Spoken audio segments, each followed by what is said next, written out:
ಪ್ರತಿಭೆಗೆ ತಕ್ಕನಾಗಿ ಅವರವರಿಗೆ ಅಭಿಮಾನಿಗಳಿದ್ದಾರೆ, ಅವ್ರಿಗೆ ಥಿಯೇಟರ್ ಇದೆ, ಅದನ್ನ ನೋಡೋರಿದೆ. ಅದರಲ್ಲಿ ಮಂಡ್ಯದಲ್ಲಿ ವಿಶೇಷ, ನೀವೆಲ್ಲ ಬೇರೆ ಕಡೆ ಎಲ್ಲ ಹೊಸಬ್ರು ಬಂದಾಗ ನೀವು ದುಡ್ಡು ಕೊಟ್ಟು ಫ್ಲೆಕ್ಸ್ ಹಾಕಿದ್ರೆ, ನಮ್ಮಲ್ಲಿ ಹೊಸಬ್ರಿಗೂ ಇಬ್ರು ಅಭಿಮಾನಿಗಳಿರ್ತಾರೆ, ಅವರು ಒಂದು ಗ್ಯಾರಂಟಿ ಶುಕ್ರವಾರ ಫ್ಲೆಕ್ಸ್ ಹಾಕಿರ್ತಾರೆ.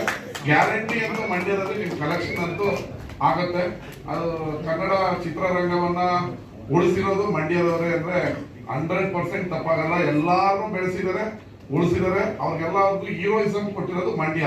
ನೀವು ಮಂಡ್ಯ ಬಂದ್ರೆ 4 ಶಿಲ್ಪಿ ಹೊಡೆದ್ರೆ ನಾನು ಹೀರೋ ಬಂದಿದ್ದೀನಿ ಅಂತ ನಿಮ್ಗೆ ಅನ್ಸುತ್ತೆ. ಅದೇ ಮಂಗಳೂರಿಗೆ ಹೋದ್ರೆ ನಾನು ಶಿವರಾಜ್ ಕುಮಾರ್ ಅಲ್ಲ, ಯಾರು ಹೋದ್ರು ಒಂದು ಶಿಲ್ಪಿನೂ ಮಾಡಿಲ್ಲ, ನೀವು ಹೀರೋನ ಅಂತ ನಿಮಗೆ ಬೇಜಾರ ವಾಪಸ್ ಬರ್ಬೇಕು ಬೇರೆ ಊರುಗಳು ಹೋದ್ರೆ. ಮಂಡ್ಯ ಬಂದ್ರೆ ಮಾತ್ರ 4 ಶಿಲ್ಪಿ ಇಡೋ ಊರೇ ಕಿತ್ತೋಗ ಹೊಡಿತಾರೆ. ನಮ್ಗೆ ಪರವಾಗಿಲ್ಲ, ನನಗೂ ಅಭಿಮಾನಿ ಇದ್ದಾರೆ ಅಂತ ನಿಮ್ಮ ಮನಸ್ಸಲ್ಲಾದ್ರೂ ಸಂತೋಷ ಆಗಿ ಸಾರ್ಥಕ ಆಯ್ತು ನಾನು ಸಿನಿಮಾ ಮಾಡಿದಕ್ಕೆ ಬರೋದಕ್ಕೆ ಮಂಡ್ಯ ಜನ ಹೃದಯವಂತಿಕೆಯನ್ನು ಇಟ್ಕೊಂಡಿದ್ದಾರೆ.